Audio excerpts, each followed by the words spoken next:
El fin de semana suele ser para muchos una esperanza. La esperanza de que algo se produzca en la vida, que algo venga a romper el aburrimiento, por ejemplo, de que alguien nos venga a salvar la vida con una palabra, que conozcamos una persona maravillosa, de que suceda alguna cosa que produzca un cambio en nuestra vida. Después de todo, la única manera de combatir el aburrimiento es con modificaciones. El aburrimiento consiste en la sensación de que no hay próxima a ninguna modificación. Ese es el aburrimiento.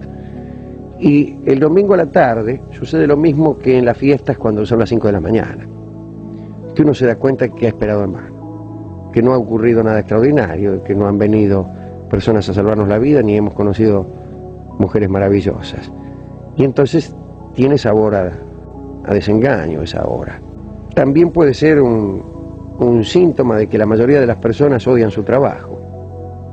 Entonces quieren que termine como si se tratara, y creo que se trata de un castigo. El trabajo es un castigo. Salvo aquellos privilegiados que lo aman, porque han conseguido lo que 1 de cada 100 personas, que es conseguir que les paguen algún dinero por aquello que gustosamente harían gratis.